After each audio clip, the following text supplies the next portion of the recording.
We are live for another big, and you're gonna say, Josh, every week you say it's a big Visto show, but every week, Immigration Canada, Canadian politics just keeps hitting us with more, just like huge punches that we're gonna cover in a big way. But anyways, welcome. It is Friday, October 18th, and another big episode of the Visto Show. Thank you very much for tuning in. If you are tuned in live on LinkedIn, number one, thank you for tuning in live on LinkedIn. How the heck are you? Please feel free to say hello in the chat. Let me know how your day's going, where you're tuning in from, and that you're ready for a big episode and a big discussion. If you're watching on YouTube after the fact, well, thank you very much for watching. I do this live every 2 weeks on LinkedIn. So check the links in the description below to make sure you're following me on LinkedIn so you can join the next one live and take part in the conversation. Now, oh crap, I just realized I didn't even have time before this episode to update the agenda on the left side of the screen. So I'm going to do that really quickly right now as I tell you the agenda for today. Number one, we're going to talk about the postgraduate work permit changes. There were some big ones. Number two, we're going to talk about the Canada India drama, because my goodness, has there been a lot over the last week. Lots to cover on that front. And then lastly, I'm also going to talk about the recent express entry draws, because there were a few since our last episode. And as you know, I really like to stay apprised and keep you apprised on what's happening with express entry. But we have some really big topics this week. I have a lot of thoughts, a lot of opinions, and we have a lot of details to go into. So without further ado, which is one of my favorite words, I'm going to jump the heck right in. And we are starting, as I mentioned, with the post-grad work permit. Now I'm going to put a link, I'm going to put this link in the comments if you're following on LinkedIn. If you are watching this on YouTube, I will have all of these links in the description in the exact order that they come up on the show, because my goodness, I'm just a friendly guy. Anyways, so postgraduate work permit. Now I'm going to give a really quick 30,000 foot view. I know a lot of you folks that watch the show are immigration experts, lawyers, consultants, etc., and maybe you know all the basics. But because we also have some viewers who are not necessarily immigration experts, I like to start with the 30,000 foot view for most topics, right? So for example, the postgraduate work permit is a work permit that you can get once you come to Canada and study, right? So you come to study, maybe it's a college degree, university degree, master's, etc., etc. You graduate and you can apply for this open work permit called the postgraduate work permit, so that you can stay and start your career in Canada and hopefully settle and maybe work your way towards permanent residence. Now, what's happened is huge changes to the postgrad work permit over the last year, like many other things, because the government is clamping down on temporary residence, right? So, for example, I would recommend, I'm not going to go through every line on this page because there's a lot of details. I'm going to highlight some of the key big changes that have happened. So number one, I actually really like this, like IRCC, whoever wrote this page, I think they did a really good job of just summarizing what hasn't changed, what has changed, how has it changed, et cetera, et cetera. So again, you'll have that link as well, either in the comments or the description. So in order to be eligible for a PGWP, you must continue to meet the general and physical location eligibility requirements and complete a study at a PGWP eligible designated learning institution, right? So these are, again, I'm not going to go into those changes because they happened previously, but basically you have to come and study at an eligible school in Canada that's eligible to provide PGWPs. Not every school automatically means that you get a PGWP. If you apply before November 1st, so today is October the 18th, so about 2 weeks from today, you only need to meet the current eligibility criteria. We're going to talk about the new eligibility criteria. If you apply for a PGWP from an eligible flight school, you only need to meet the current eligibility criteria. So let's look at the new eligibility criteria for after November 1st, because this is the most interesting stuff to me. Now, the big difference here, on or after November 1st, you must also meet the new requirements that apply to your situation. If you graduate from a university bachelor's degree, master's degree, or doctoral degree, right? So you come to Canada as an international student and you're going to a university and taking a bachelor's, master's, or PhD or, doctoral degree program. Number one, there is now a language requirement. For those who don't know, there used to never be a language requirement to get a PGWP. You must prove your English or French language skills with a minimum CLB 7 in English or an NCLC 7 in French. This is kind of big because, like, pretty much pre this year, again, this is like broad, just, you know, for those who aren't like fully apprised, but like getting a PGWP used to be almost guaranteed for pretty much anyone who came and studied at a DLI. Now, and we're just warming up here, right? Because this is for the university degree holders, and it's only going to get more harsh. But even if you come to Canada and you study a PhD at a university, you have to go take a language exam to prove language abilities. And then you'll see here, all fields of study are eligible. There are no additional field of study requirements. We're going to get to this in just a second. But even if you come to Canada as an international student, you're going to study a bachelor's degree, a master's degree, or a PhD at a university, you now have to prove your language ability with a language exam. So it says here, you must provide proof of language ability to meet the language requirements. We use the CLB or the NCLC. Your test results must be less than 2 years old. So I guess maybe some students will be able to reuse an older language exam. Like maybe they had to take one of these to get into the school to begin with. And if their program is less than 2 years old, maybe they can use the same test. But I have a feeling a lot of students, especially if your program is longer than a year, you'll probably have to go take a new language exam just for the language requirement. Now, what do I think about this? I personally think this is a little bit much. I think that with all the changes that they've made to the study permit, now it's so much harder even to get a study permit as an international student to study in Canada. I don't think we should be making the PGWP harder, because what is this going to do? It's just hurting brand Canada, making all these things harder. I understand we had to make changes, right? The government absolutely had to make some changes. They were letting in too many students every year, period, full stop, end of story, in my opinion. But I think they're overcorrecting and overreacting. And now with all the changes and requirements for the study permit, plus all these new changes and requirements and hurdles for the PGWP, Canada is maybe already, but probably in the near term, might not be that one or two top destinations to come for the best and brightest, right? Because every year, what people don't understand, yes, we need to reduce some of these numbers, but every year, a whole bunch of students look to study abroad.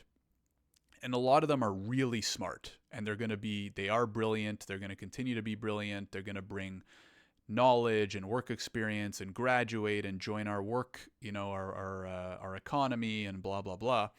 And if we make too much of this too hard, the best and brightest are going to go elsewhere. That's my big concern. Now let's continue, because we're just warming up here. If you graduated from any other university program, so a program that is not a bachelor's degree, a master's degree, or a doctoral degree program, you have the language exam requirement. You must prove your English or French language skills with a minimum of, same thing is what I'm saying here, right? Exact same language requirement.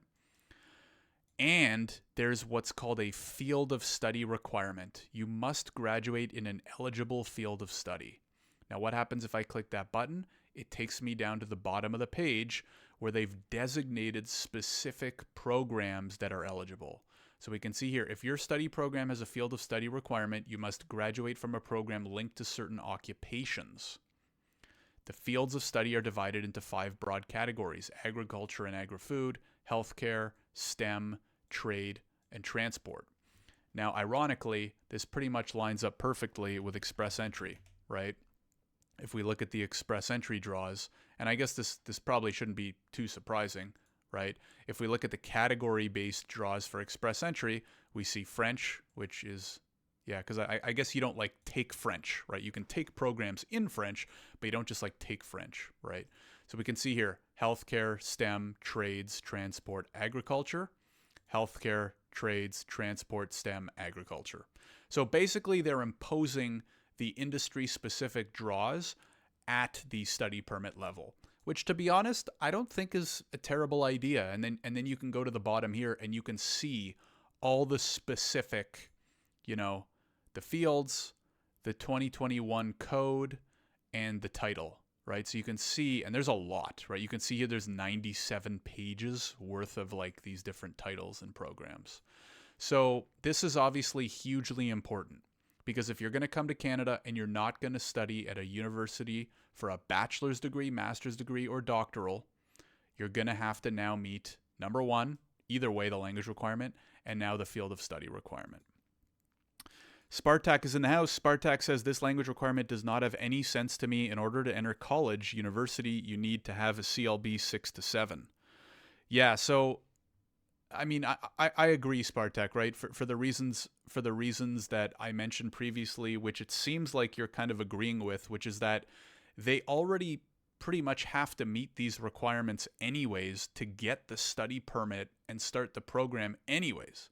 So why are we making them take an additional step and potentially just taking an extra language exam, which doesn't really benefit anyone, for them to prove something that they've kind of already proven? So, and I've always treated, and you can let me know if you agree or disagree with this, the PGWP is like a follow-on visa, right? You can't just be a random person abroad and apply for a PGWP. The only way you can get a PGWP is if you come and study in Canada first, which means you've already applied and been approved, etc., etc. So let's front load all these requirements, language, taking the right program, etc., etc., front load them to get the study permit in the first place. And then what's the point of making it any harder or to have to reprove the same things to get to the PGWP? In my opinion, it's a little too much. And again, I'm afraid it's going to turn away the best and brightest, but I guess we'll have to wait and see. So again, if you graduated from any other university program, same language requirement and that field of study requirement.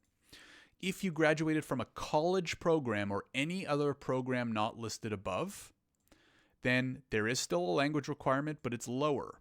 You must prove your English or French language skills with a minimum level of CLB 5 in English or NCLC 5 in French. So the big difference here is if it's not at a university, then the language requirement is slightly lower. It's a CLB 5 as compared to a CLB 7. Which, I don't know, I guess makes sense because the language requirements aren't as strict for college programs anyways. I don't know. And then field, I'm not like a international student expert. Field of study requirements, you must graduate in an eligible field of study. So basically, to summarize all of this, what you're seeing here is number one, if you're coming as an international student, or if you submit your study permit application on or after November 24, in order to get your PGWP, if you're studying at a university for a bachelor's, master's, or PhD, you need a CLB 7 or an NCLC 7 that's less than 2 years old to get your PGWP. If you're at a university but not any of those programs, so not a bachelor's, not a master's, not a PhD or doctoral degree, you still need the language exam CLB 7, and it has to be a program within the eligible field of study. And then if you're graduating from a college program or any other program not listed above, you still have the language exam, but it's a little bit lower at CLB 5, and you still have to meet the field of study requirement. So pretty big changes. Like I said, to kind of summarize and give you my opinion, and I'm always interested to hear what you think, like feel free to let me know in the comments or the chat. Do you agree with this? Do you not agree with this? Is this a good idea? Is not a good idea? I personally don't love it because, like I said, the PGWP is a follow-on application from the study permit.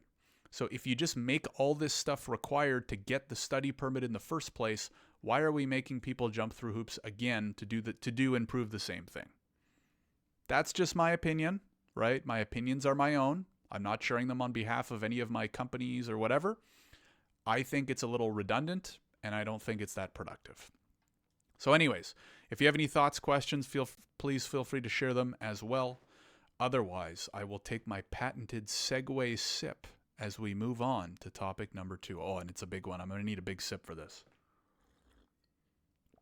Topic number 2, the Canada-India drama. Whew. Has there been a lot of it? So, as some of you may remember, last year there was a big. The drama started kind of last year because we can see here India and Canada have been embroiled in an intense dispute since June 2023 because there was an assassination of a prominent Sikh activist by masked gunmen outside a Sikh temple in Vancouver.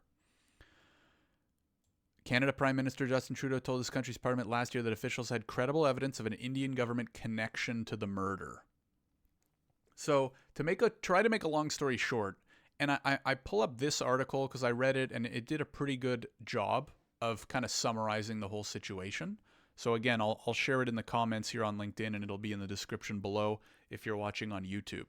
To make a long story short, this dude, now again, I'm not like an expert with politics. I'm not a news expert. This is me as an immigration lawyer summarizing and kind of sharing my thoughts.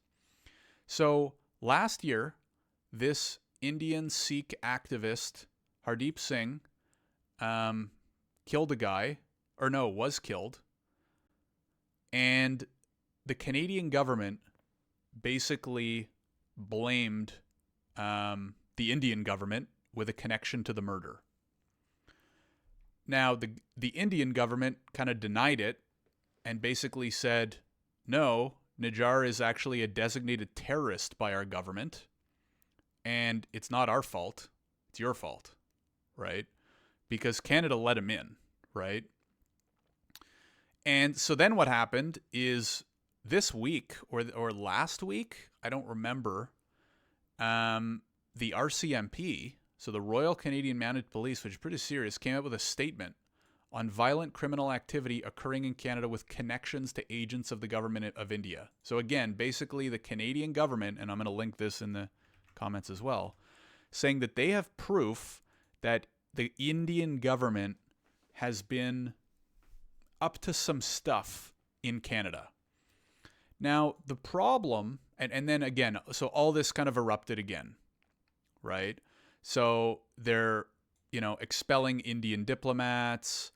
We want to keep Canadians safe, blah, blah, blah. And I'll get into more detail in just a second. RCMP said its investigation revealed individuals connected with the government of India who were involved in serious criminal activities inside Canada. And then India has rejected Canada's allegations for more than a year. They strongly rejected these preposterous imputations and ascribes them to the political agenda of the Trudeau government that is centered around vote bank politics, which is, I thought, like a pretty funny and pretty good statement, because I think that's exactly what they are doing. India's government claimed that Canada had not shared a shred of evidence since September of 2023 when Trudeau made the initial allegations. The government in New Delhi has dismissed Canada's investigation as a deliberate strategy of smearing India for political gains. Now, when I read the RCMP statement, it basically kind of said nothing. And this is what, and I'm Canadian, I'm born and raised here. I love the country. I don't like the direction that it's going. As many of you know, if you've watched previous, especially more recent episodes of the Visto show, I've been very critical of the Liberal government. They're losing my faith in them. And I basically read this, and I'm not going to read every word of the RCMP statement. I recommend you do it on your own if you'd like. But again, it was basically incriminating India, but providing zero evidence, which is exactly what the Indian government is saying is, hey, you're making big accusations here. Where is your evidence that we have anything to do with this? The other thing that I've been noticing, because I've been keeping tabs on this on LinkedIn and Twitter, and again, this is anecdotal, so take it with a grain of salt, is that this guy, sure, he's was Indian by descent, or he was born as an Indian citizen, but he, according to a lot of people in India, is a terrorist. Pro-Khalistani movement is a terrorist, and they had nothing to do with the fact that he came to Canada, I believe, in the 90s, and was somehow given citizenship. And apparently he failed multiple, he had multiple applications as a refugee coming to Canada. Many of them were rejected, and then ultimately, I forget how or why, but was given Canadian citizenship. but the guy is basically, from what I'm reading, a terrorist, right? So it leads me to a few questions here. If anything, I have more questions than answers. Number one is, if Canada's going to make all these bold statements and blame India, which I think is stupid because India is a very valuable, or should be a very valuable partner to Canada. Number one, there's a lot of Indians in Canada. Number two, they, for the last 5+ years, have been the primary source of international students and a lot of international temporary foreign workers to Canada. Now, I know there's a lot of negative sentiment towards immigration in general right now, but don't forget that the international student industry is very important to Canada, and as much as you might not like immigration, quote unquote, as a whole, our country is going to continue to need certain skilled workers in certain industries. So pissing off some of the biggest sources of talent and international students and stuff like that is, I think, a terrible political decision. I think it's in Canada's best interest to maintain a very good relationship with India, and the government is doing the exact opposite with, from what I'm reading, no evidence. Or they're claiming they have evidence, but they haven't shown any. And in some interviews I've seen of Trudeau and other parliamentarians and politicians and Jagmeet and all those big talkers, is they're putting a lot of big blame on India with no evidence to support it. So again, I think number one, blaming people for anything with no evidence is a bad idea. Number two, especially an important partner that's going to continue to be a powerhouse globally, such as India. They have the largest young, smart, skilled working population in the world. And I just think it's a terrible idea to sour relationships with them. So anyways, where's this going to go? I don't know. The countries are sending back diplomats. They're pissed off. The Indian government is saying some really nasty things about Trudeau and his government. And I'll be honest here. So like I was saying earlier, I'm a Canadian, born and raised Canadian. I love Canada. I don't love the direction we've been going in and where we currently are. But from what I'm seeing and reading, and again, if I'm missing something, please let me know. I'd love to hear your opinion in the comments. I think I'm siding with the Indian government in this situation because this is some random dude that came to Canada 20 years ago that India designated as a terrorist. We, for some reason, let him in and have let him do whatever he's done in Canada here. And now 20 years later, the guy starts like killing people or doing terrorist activities. Our government blames their government with zero evidence. I don't know. So that doesn't add up in my head, right? Either, and really what it is now is a he said, she said, but the Canadian government is the one putting the blame on the Indian government. So if anything, I would argue the Canadian government has the onus to prove what they're actually saying. From what I'm seeing and hearing, it doesn't look like we have anything. It doesn't look like, I don't even want to say we, because I didn't blame India for this. Trudeau did, and his government did. It doesn't look like Trudeau has any proof to back this claim. Again, I don't know. Maybe they do and they haven't shared it yet.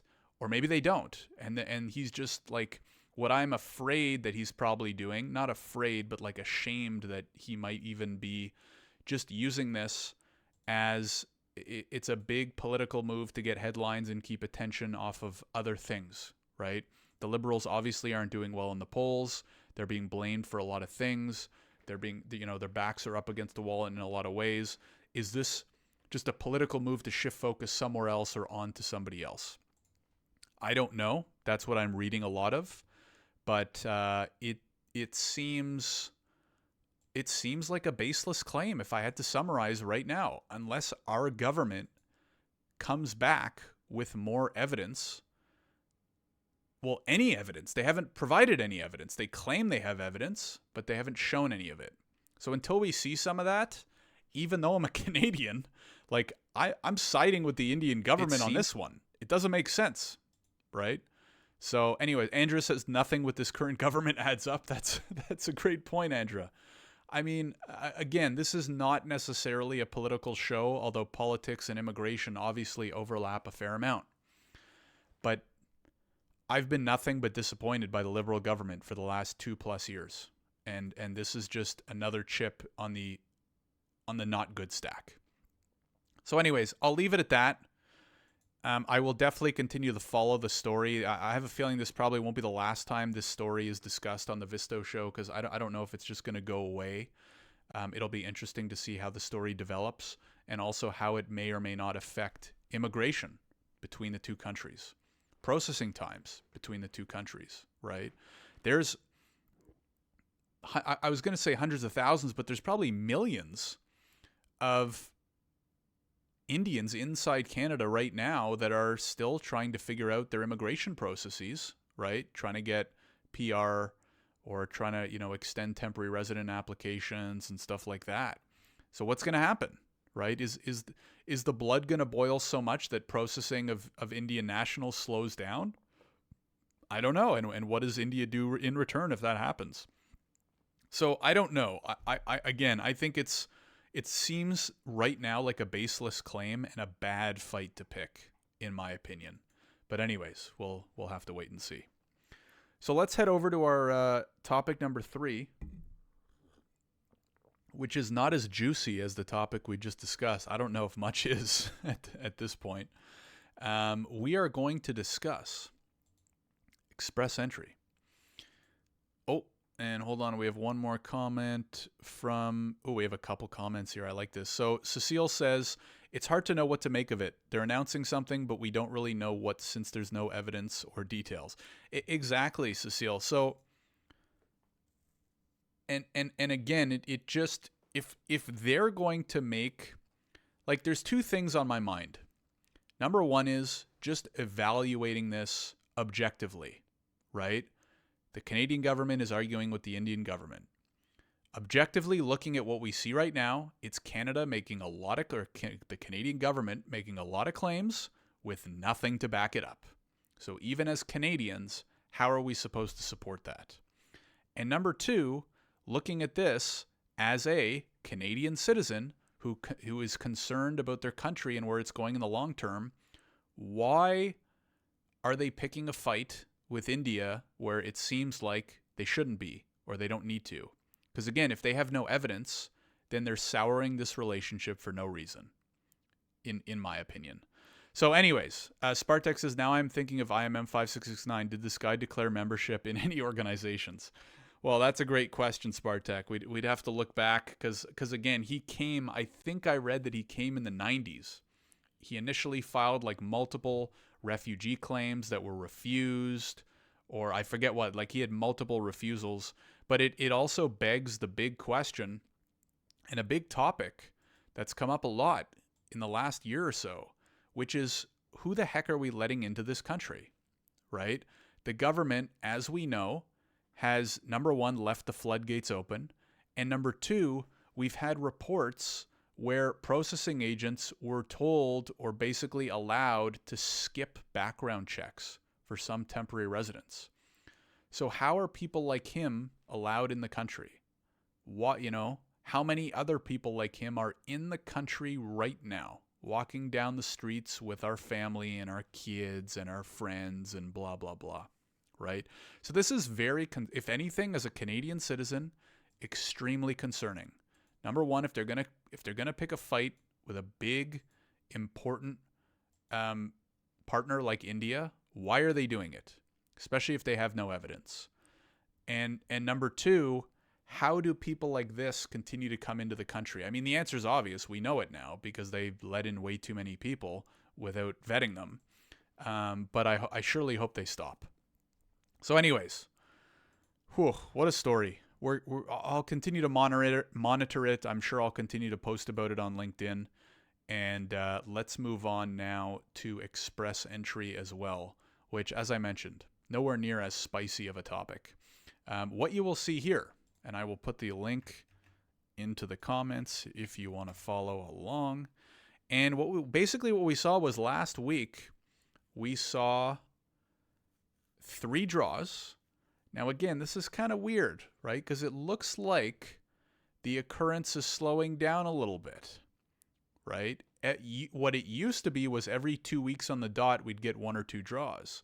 But you can see here we had 3 kind of spread out draws in September. And now we have 3 not as spread out draws in October so far. PNP draw inviting 1,600 people to apply. About average, right? We're seeing a lot of the same. Canadian experience class, 500 people invited to apply. I would argue that this is relatively small, right? If we look back to previous CEC draw of 4,000, CEC draw of 3,300, CEC draw of 3,200, CEC draw of 5,000. So this is a small draw, I would argue. And then a French language proficiency draw of 1,000 seems in line, right? Last month they did one of 1,000. In August they did one of 2,000. In July they did one of 1,800. So I was a little bit interested by how small the CEC draw is. My first line of questioning is this kind of the classic dip that we see sometimes near the end of the year, right? Because IRCC typically does these PR quotas and targets on a calendar year basis, number one, and we're coming closer to the end of 2024. So are they curbing things a little bit just to make sure they stay in line? And or number two, is October going to be a little bit quiet? Because as we know, on November 1st, the levels plan will be announced, right? So for those who don't know, every year IRCC announces their new levels plan, which is basically their yearly permanent residence targets for the next 3 years. So they're going to be announcing that on November 1st. For the first time ever, they're also going to be including targets for temporary residents as well. So they might be curbing students. Well, they're already curbing students. They might be putting a limit or a target on temporary foreign workers as well as visitors. So it'll be interesting to see how that looks. So is October going to be a quieter month with that big announcement coming on November? I don't know. As is per usual with Express Entry, all we can kind of do is look and guess and look back into history and kind of guess what's coming up. Because, and again, one of my bigger gripes with IRCC lately has been they're not really transparent. They don't really tell us what to do or what to expect coming down the pipeline, which I think is just unfortunate. So anyways, that's pretty much it. Nothing crazy with Express Entry. Relatively quiet last month and a half-ish, if you can see here, which I don't know. I don't really know what to think about it. I think next month will be really interesting to see what happens with the levels plan. That will definitely make for a big Visto show. So today's the 18th. If I look on my calendar, oh, wow. November 1st is a Friday. So I'll have to keep you folks posted. And definitely if you're watching this on YouTube, make sure you're following me on LinkedIn. Because I might have to do a special episode of the Visto show on that Friday, November the 1st. Because if they haven't, usually I do this show at 12 p.m. noon Eastern time, Toronto time. But if they haven't announced the levels plan by noon, I might push back the Visto show to wait for the plan to come out. So anyways, make sure you're following me on LinkedIn because I will kind of plan and adjust the show accordingly. IRCC, if you're watching, if you can please announce the levels plan in the morning, that would be awesome. so that I could make sure to do the Visto show that day around the same time and be able to talk about the levels plan. So it'll be interesting to see what happens there. In terms of Visto itself, I'll quickly end with a short update on our end. A couple exciting things actually on the immigration tech side. Number one is we've recently added an internal Teams task feature into Visto. Let me. I didn't have my tab open. I'll pull it up quickly. But two quick things I wanted to announce. Number one is a great episode of the Canadian Immigration Pros podcast came out this week. I'm going to pull up the link here. So if you don't already, make sure you're subscribed or listening to or watching the Canadian Immigration Pros podcast. I'm going to put this link in the description as well. We had a great episode this week where I spoke to Noman Hamid about the recent changes to the intra-company transfer program. There were some big changes made in regards to how entrepreneurs and business owners may or may not be eligible. And then we just talked, in general about different options and how this might affect entrepreneurs related to Canadian immigration. I also have a great episode coming out next week with Zainab, who is a very reputable Canadian immigration lawyer. Zainab Moyed. I don't want to mispronounce her name. I was able to get it right on the first try when recording the episode. Zainab Moyed, who many of you probably have seen or follow on LinkedIn because she's great as well. We recorded a really good episode focused on the startup visa and some other entrepreneurial topics as well. That'll be live next week, so keep an eye out for it. Definitely make sure you're subscribed either on YouTube or on your favorite podcast platform. On the Visto side, two big things. Number one is we launched our internal tasks feature this week. So this allows you to quickly and easily create tasks, give them information, tag your team members, give them a due date, tag them to clients or applications in Visto. This can be for things like setting a due date to review an application. Or maybe you want a reminder because a client's visa is expiring in 6 months, or their passport needs to be renewed, or something like that. So this has been really good so far. We've gotten pretty good feedback. And then the bigger update, which I'll probably cover on the next episode of the Visto show as well, is that we are about a week away from launching our case law into our chatbot. So as many of you know, we have a Canadian immigration chatbot. As far as I know, it's one of the only ones out there where you can start asking it Canadian immigration questions, and it will answer your questions. It'll link you to sources, all that kind of stuff. I'm currently in the final stages of testing case laws. So we'll have about 80,000 Canadian immigration cases that you'll be able to search and research and ask questions and all that kind of stuff. So if you spend a lot of time researching case laws, doing, Canadian immigration litigation, then stay tuned because we got a big week coming up. Anyways, that is it for me, folks. That's everything I wanted to cover in today's show. If you have any thoughts, comments, questions, please feel free to let me know in the comments below. If you tuned in live from LinkedIn, or maybe you're watching after the fact on LinkedIn, thank you very much. Appreciate the support, and make sure that you're following so that you can be apprised when the next episode happens. Usually I go live every 2 weeks on Friday, 12 p.m. Eastern/Toronto time. If you're watching on YouTube, thank you very much for watching. If you can like, subscribe, it really supports the show. And if you want to ever tune in live, the benefit of tuning in live is you can put your comments in the chat. As you see, every episode I read out comments. I like to engage with you folks who are tuning in. So if you want to actually take part in the live conversation, you can find a link to my LinkedIn profile in the description below. Make sure to connect. Make sure to mention that you found me through YouTube. And, you can take part in the conversation next time. So that is it. Thank you again, everybody, for tuning in. Certainly still crazy times in Canadian immigration, and I'm sure they're going to continue. Have a great rest of your day. Have a great weekend if you are watching this on the Friday. And I will see you in the next video. Take care, everybody. Have a good one.